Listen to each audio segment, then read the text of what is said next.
All right, this is just going to be a quick little video, and I did it. I got a Newfoundland Growlers jersey and hat.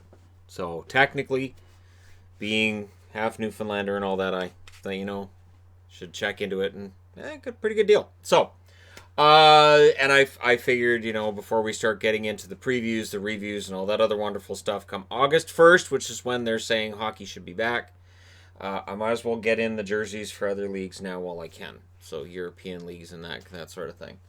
Now it's up to the NHLPA and the Board of Governors. So they come out and said, yep, we've reached an agreement. Now it's up to them.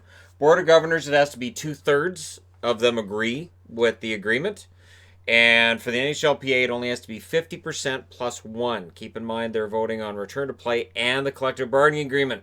Players that come out and say, no, I'm going to vote against the return to play, that would also vote down the collective bargaining agreement, and that could be problematic. I don't expect 100%, you're not going to get it, but I do expect this to pass.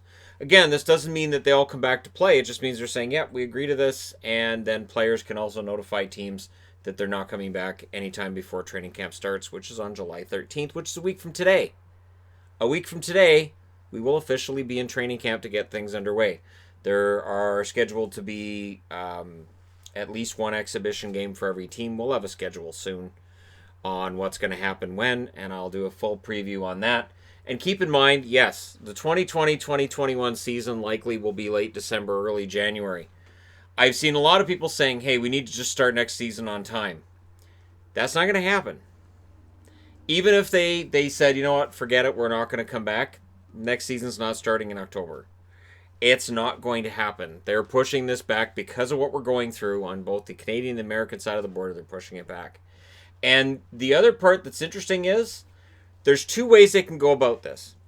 Either you shave a couple of weeks off of your summers to try to get it back to starting seasons in October as we're used to, or if the 2020-2021 season does get salvaged and they can play a full season, the NHL may, if the ratings are really good, say, you know what, we'll leave it this way.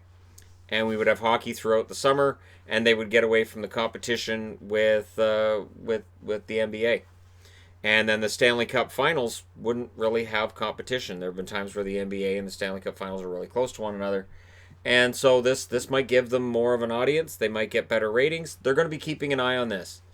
And so we'll see what they do.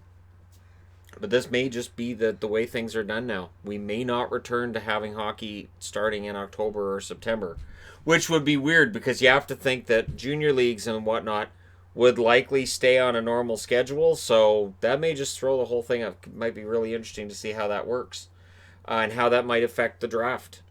Now, so far, we've seen 23 positive tests, and I know people are going to freak out every time there's a positive test. These are players that are getting it in their everyday life. So, again, and I've mentioned this in recent videos, these are players getting in their everyday life. They're not getting it playing hockey. And once they get into the bubble, they're likely to be far better protected than most of the general public is. So, again, we'll see how things go. This is a nice, quick little video, but it's official. The NHL, the NHLPA have signed off on everything. This is it. We're good. And now it's up to the union, and it's up to the Board of Governors. The Board of Governors will vote in favor. The union will see.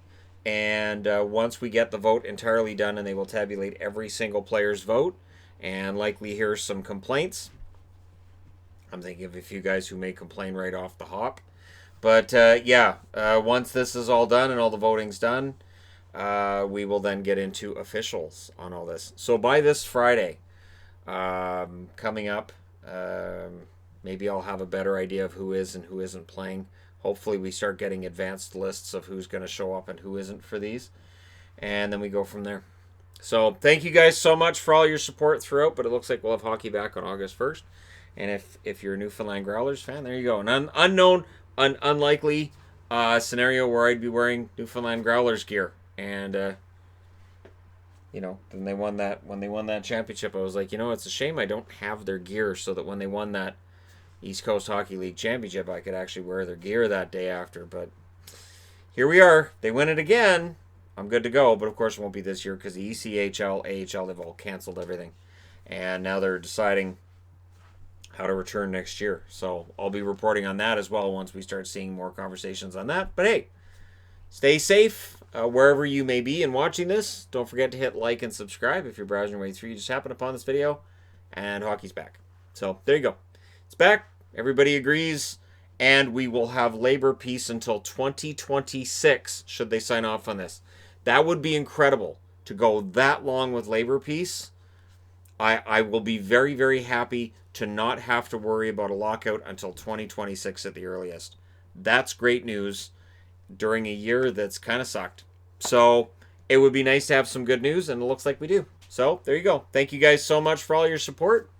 I will talk to you again soon.